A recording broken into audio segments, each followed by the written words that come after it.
আমারও তাই মনে হয় কৌশিক। আবির যে কথাগুলো বলছে সেগুলো যদি সত্যি হয় তাহলে তোমার আর এখানে থাকার কোনো দরকার নেই। আমরা কেউ মানি আর না মানি, আবির এখন বিবাহিত। তোমার আর আবিরের বিয়ে হওয়ার কোনো চান্স নেই। এই কমপ্লিকেশনস বাড়িয়ে দেবে। তুমি যাও কৌশিকী। রঙ্গনদা, তুমিও? আর আবির, তুমি আমাকে এইভাবে অপমান করে তাড়িয়ে দিচ্ছ ওই মেয়েটার জন্য? কৌশিকী, যাকে তুমি ওই মেয়েটা বলছো, ভুলে যেও না এখন ও আমার বিবাহিত স্ত্রী।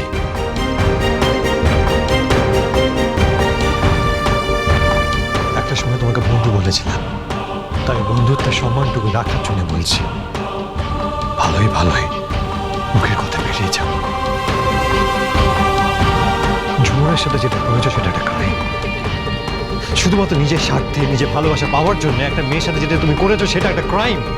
সেটা আমি মেনে নিতে পারবো না। হয় তুমি চিরকালের জন্য এখান থেকে বেরিয়ে যাবে আর কোনোদিনও ফিরে আসবে না।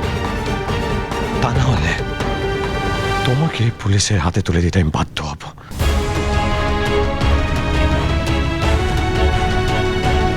আবির, তুই এসব কি বলছিস? তুই তো এখনো প্রমাণ পাসনি যে কৌশিকই এসব করেছে। এমনও তো হতে পারে কেউ নাম্বার জাল করে ফোন করেছে, হতেই তো পারে কেউ গলা নকল করে করেছে। ওকে নিশ্চয়ই কেউ ফসাচ্ছে, তুই বিশ্বাস কর। কৌশিকী, তুমি আবিরকে বুঝিয়ে বলো যে তুমি এরকম কিচ্ছু করোনি। মাথা গরম করে কিচ্ছু হবে না, কারোর ভালো হবে না। আরেকবার বলছি, ভালো চাও তো নিজের জিনিসপত্র গুছিয়ে চুপচাপ এখান থেকে বেরিয়ে যাও, না হলে এরপর জিনিসটা আমার হাতের নাগালের বাইরে বেরিয়ে যাবে। Choice is years.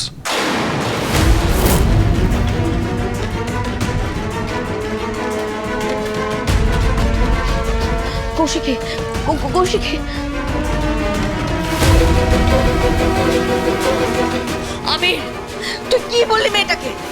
কি বললি এসব? আবির, কি হয়েছে বলতো? দেখ, তোর উপরে ভরসা করে আমিও কৌশিকীকে এই কথাগুলো বললাম, কিন্তু কৌশিকী এমন একটা কাজ করতে পারে সেটা তো আমারও বিশ্বাস হয় না। কি হয়েছে তুই বল। মেজদা ভাই, নিশ্চিত না হলে আমি কথাটা বলতাম না। তোরা আমাকে ভালো করে চিনিস।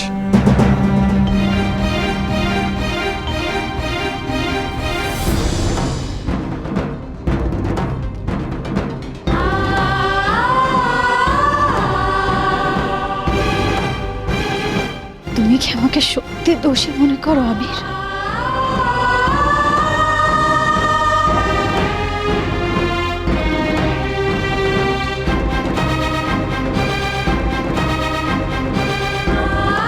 কৌশিকী, কৌশিকী,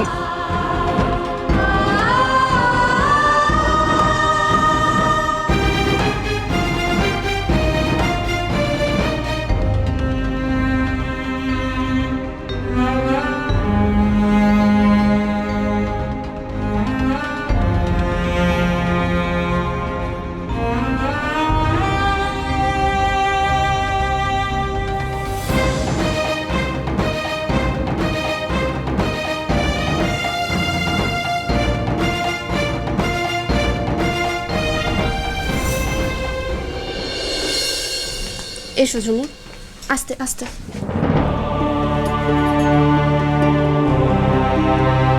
সিঞ্জিনি ওনার জামা কাপড় রেডি করে দেয়, আর উনি একটু ফ্রেশ হলে ভালো লাগবে।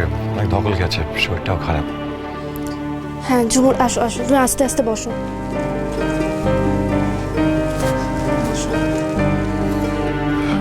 ঝুমুর, আপনাকে এখন টানা রেস্ট নিতে হবে। ডাক্তার কি বলেছে মনে আছে? টাইম ওষুধগুলো খাবেন, তারপর রেস্ট নেবেন, ভালো লাগবে আপনার। সিঞ্জিনি, তাদের ওনার জামা কাপড় বাথরুমে দিয়ে দেয়। দিচ্ছি, কিন্তু কি দিই বলতো? শাড়ি দেবো না সালোয়ার? ডান দিকে নিচে তাকের কোণে দেখো একটা গোলাপি শাড়ি আছে, সোনারি পাড়।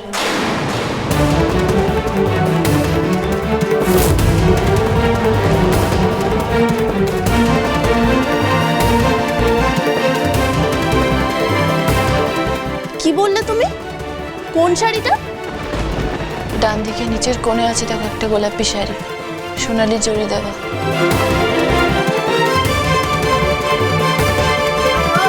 তুমি তুমি জানলে কি করে আলমারির কোথায় গোলাপি শাড়ি রাখা আছে? কি হলো, চুপ করে আছো কেন? উত্তর দাও।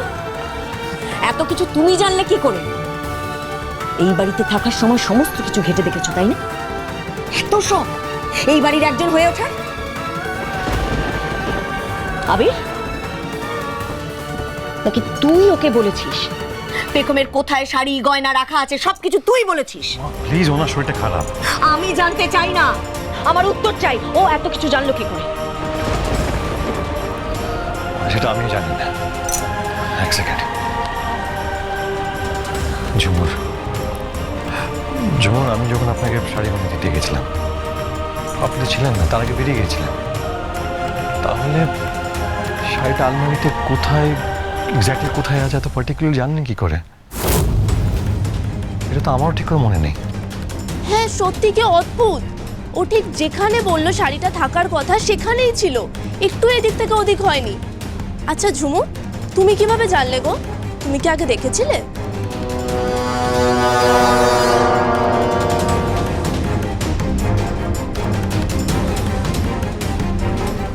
কি জানলাম আমি?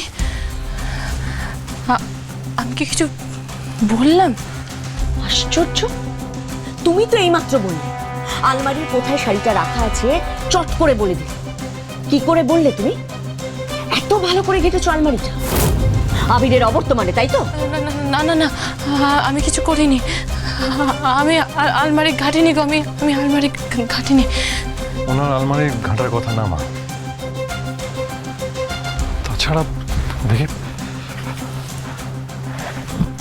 এই শাড়িটা তো আমি বেগমকে কিনে দিয়েছিলাম, বেশি বলা হয়নি, দু একবার পড়েছে, তাই আলমারি কোণে রাখা ছিল। কিন্তু আপনি কি করে জানলেন এটা ওখানেই রাখা আছে? আমি সত্যি জানি না গো দাদাবাবু, আমি সত্যি জানি না আমি এটা কেন বললাম। হয়তো কোনোদিন শুনেছিলাম, না হলে আপনি যেদিন আমাকে বেগম দিদির মতো সাজতে বলেছিলেন সেদিন হয়তো আলমারিতে দেখেছিলাম। আমি সত্যি কিছু জানি না দাদাবাবু।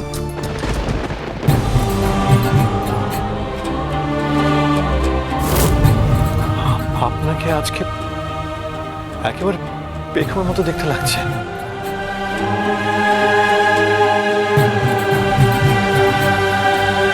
মানে আমি নিজে বিশ্বাস করতে পারছি না যে আপনি ঝুমুর। ঠিক এইভাবে আপনাকে সবার সামনে আসতে হবে, বেগম হয়ে আসতে হবে, আপনাকে বেগম চৌধুরী হতে হবে।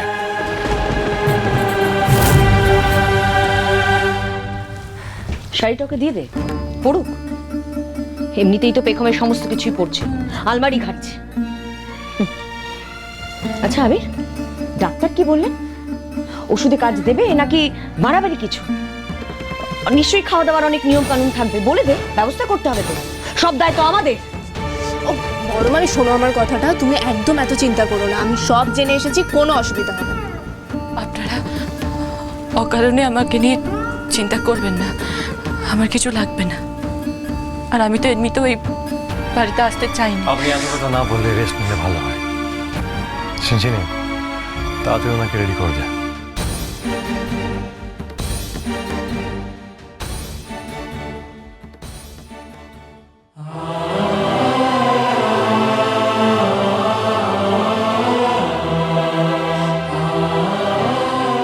আচ্ছা আবির, কৌশিকীকে তো তুই বাড়ি থেকে বের করে দিলি, এখন এই মেয়েটাকে নিয়ে তোর কি চিন্তা ভাবনা একটু বলবি? পরিষ্কার করে বলতো। নিচে সবাই অপেক্ষা করছে তোর উত্তরের জন্য।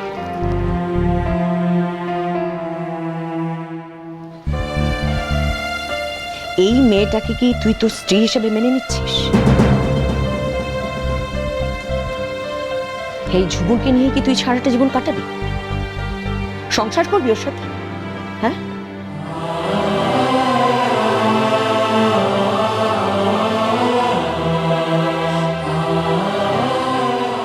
সেরকম ভাবছি।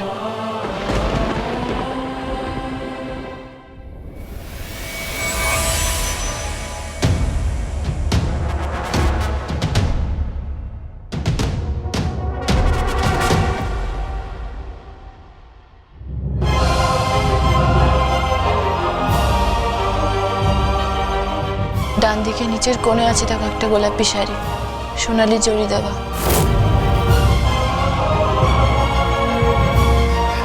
কিভাবে কিভাবে সম্ভব?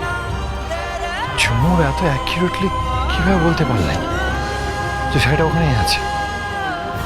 শুনে মনে হলো মেমোরির রিফ্লেকশন, যেন সবটা জানা, সবটা চেনা।